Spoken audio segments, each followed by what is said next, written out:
Hey, so really quick before I run off to church, I'm going to do this is as a request, I do a quick review of rationality rules, breakdown of the Kalam cosmological argument debunk.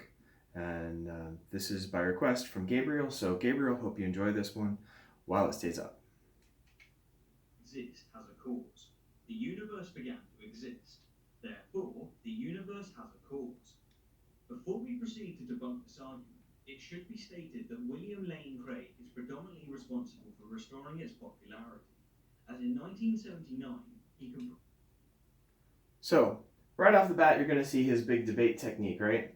Um, this was the person who makes it famous. Now, what you're going to find out is he's going to say Dr. William Lane Craig made this famous. Now, of course, Dr. Craig has his PhD in apologetics and philosophy, whereas you have a really neat goatee. That doesn't necessarily make your argument invalid, right? That would be an appeal to authority, which is a logical fallacy. Somebody with no degree can absolutely have a better argument than somebody who has all the degrees in the world. But what you're going to have to do is what you aren't going to do, and that's offer proof. is the defense of the Kalam cosmological argument in the form of two additional arguments. Now, while there are serious flaws with Now, did you catch what he just did? Dr. William Lane Craig made his favor. So what he's really trying to do is he's trying to rebut Dr. William Lane Craig. I don't agree with Dr. Craig on everything. I'm a fan of his videos. I disagree with him on creation. I disagree with him on a couple other things. But that being said, when I disagree with him, I have to be able to go back to scripture or the use of scripture and plain reason if I'm going to be able to debunk it. Now, what he said is Dr. William Lane Craig did two more arguments, and then he doesn't give you the arguments. That should be a red flag whenever somebody's going to do an intellectual breakdown of somebody's position when they won't actually give you the position. And this is a big problem with him. He doesn't actually do this for anything. He likes to call it a name and he likes to keep going, but he won't actually give you, here's their argument, here's my counter argument. He said he has two more arguments, and then he skips it. these additional arguments. And while this video will indeed briefly cover some of these flaws, the main focus of this video is the original Kalam cosmological argument. So, what he's going to do, and this is a false equivalency, right? This is actually interestingly a heresy he's going to accuse the Kalam cosmological argument of, is he's saying, I'm not going to rebut Dr. Craig. I'm going to rebut the 12th century Islamic version of it. But he's not going to give you the 12th century Islamic version of it either, because if you're an atheist, you don't have to provide proof or source materials, apparently, for this guy. And so, sorry, Craig, you're not in the limelight this time. Right? So being an atheist doesn't make you honest. This is absolutely an attack on the Christian presentation, and he's going to do a 13th century Muslim one he's going to ignore Dr. Craig's other two additional arguments, which are pretty good. All right. Um, Dr. Craig mixes in some of the teleological arguments, looking at the qualities of what has been created, and that is what leads him to God. But we're going to skip his arguments, declare them defeated, and all of my followers are going to be so eager to agree with me because they hate God like I hate God that they're not going to catch my fall. Have to take on your word salad of a joke at a later date. So, Oh, he called you. He called Dr. Craig's argument a word salad and a joke. That means I don't have to actually engage with them, right? Argumentum ad hominem, an argument against the man, or name calling, right? Basically, it was like this: I present thesis A.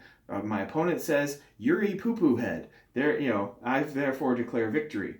So it doesn't matter. Even the most terrible people in the world can have really valid arguments. Modern anesthesiology, the study of deadening pain, a lot of that advancement comes from Nazi torture experiments. Now, they were sick, twisted, and evil, but what they discovered was medically accurate, right? It doesn't matter how terrible somebody is, or how stupid somebody is, or how, doo-doo face, So there's a lot of name calling from Goatee Boy here, and I really have a hard time rewatching this. But I've commanded to do this for my brother in Christ. I got to get going. So to get straight into the thick of it, the first point to be raised, in my opinion, is that even if we accept the Kalam cosmological argument in its entirety, All it would prove is that there was a cause of the universe, and that's it. It doesn't even suggest, let alone prove, that this cause was a being.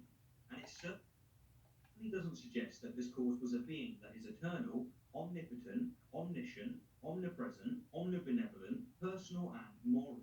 That is one hell of a leap. And that's the end of his argument. It doesn't prove it, and it's a big leap. You haven't showed me why it doesn't prove it, and you once again called it a name. Congratulations, Logic Boy. You haven't proven anything to me. You know, people who did already agree with you are going to be like, yeah, you called him names, so, but you're not actually giving me any facts, right? So let's break down let's break down these claims really quick. And I again, I'm on my way to church, so I got to do this quickly. So the Kalam cosmological argument, as currently presented in modern society, to deal with it as it exists today, instead of your supposed interpretation of what you haven't shown me it was argued with in the 12th century. I don't even know if you're arguing that correctly, because you're not giving me any proof, dude. So let's keep going, right? So, all right, so it currently goes like this. Whatever exists has a cause. There's no cause greater than its no effect greater than its cause. Right, the cause is always greater than its effect. So time is created. What is created can't be part of time because time had not yet begun. So must therefore be timeless. Right. Let's go back. Let's see if I can go back a little bit and get this list here. That is eternal, omnipotent, omniscient, omnipresent, omnibenevolent. All right. So I want to look at this. Omnipotent. So the cause of everything must be more powerful than everything, effectively omnipotent. Yeah, actually, that does logically follow.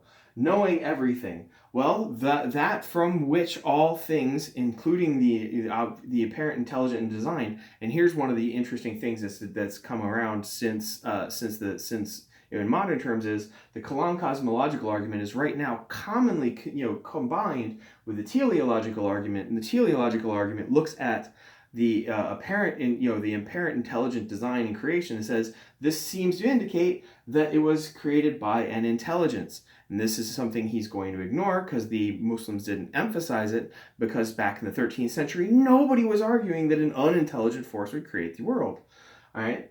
But he's going to go back, look at an omission from a 13th century one, and then expect you to not have the brains to understand that he's not representing the 21st century argument. And a lot of his followers, like a lot of atheists, simply aren't going to do exercise the mental horsepower to logically detect the distance. So omniscient, knowing everything, the universe has highly evolved, highly detailed amounts of information embedded in it. Just go to cellular microbiology for an example of how incredibly complex everything is.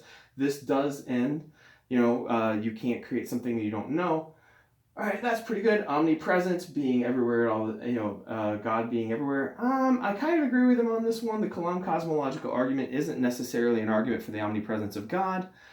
This is where you get in the Enlightenment, right, around the American Revolution. Those people who weren't Christians were frequently theists, thought God was a clockmaker who made this perfect clock and walked away. That's pretty fair. Omnibenevolent. Yeah, I haven't heard this argument, and I think this is a bit of a straw man. I don't think that I have heard the Kalam cosmological argument or the teleological argument arguing for the benevolence of God, and he hasn't demonstrated that anybody's arguing it. He's just saying it doesn't support it without including anybody's arguments, without including any details, without including any reasons why it doesn't support it. So this is either a straw man, or this is basically a straw man argument where you set up something that isn't your opponent's position, you knock it over, say, I defeated my opponent. No, you haven't. That wasn't your opponent in the first place. But the idea of why a straw man argument works is people are intellectually lazy and they don't actually want to deal with whether or not you're hitting the right target. As long as you're hitting something, right? You must be winning, because atheism. And in fairness, bad Christian apologists do this too. Personal and moral. That is one hell of a leap. It doesn't matter. All right, now this is a key part. You're gonna hear him say this a lot in his video. It's a huge leap, or that's word salad, or that's some other name, right? I'm calling an argument doo-doo head. Your opinion is irrelevant to the objective reality of a truth claim, right? You may find something completely unpalatable, unprobable. You hate it. You don't think it can be true. You don't think it should be true, and it can still be true. It doesn't matter whether you think it's a big leap or not. And yet, beginning with philosopher David Hume in the Scottish Renaissance, Scottish Enlightenment, we have this really terrible thing to which he will openly subscribe later, which goes like this. And this is a fallacy, but it's a very popular fallacy, and a lot of people you will hear it even spoken of in colleges, which just goes to prove somebody who has a degree isn't necessarily automatically right. But you'll get gets echoed by people with doctorates, and they'll say, extraordinary claims require extraordinary proof. And this began with David Hume in the Enlightenment. It was laughed out of philosophical circles. It was rebutted 5 or 6 times, but within his lifetime. But people like to ignore the rebuttals and just say, "Oh, it's golden," right? So the problem with this kind of argument is, who are you to determine what's extraordinary, what's not? All that is a way of saying what I want to believe doesn't require as much proof as what you want to believe. Or whatever I like has a different standard than whatever I don't like. All this is putting your subjective, emotional, or prejudicial worldview above everything else. It's egotism, right? And all sin tends to go back to the original sin, the sin of Satan. I am God. I am God. And God's like, nope, boom. But this is the philosophical self-worship, is whatever I want to be true doesn't require as much proof as what I don't want to be true. It's a total pile of BS, and the name calling continues. I was done here, but I'm going to come back to this and review a little bit more of this later. So here's this first one. It's all I can stomach, and I got to get to church. So I'll be back, and we'll do a little bit more. It's a hell of a leap. That doesn't prove everything. That's not an argument. You haven't proven why it's invalid, because you haven't given me anybody's argument to compare it to. You haven't given me anybody's specific claims. You're doing broad generality.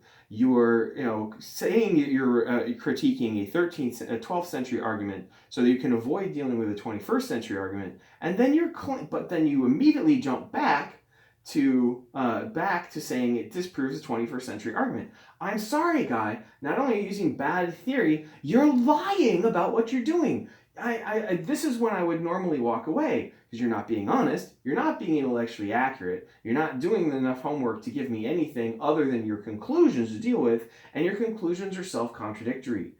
Oh, I'm really done. I'm going to go to church. I can't handle this guy anymore.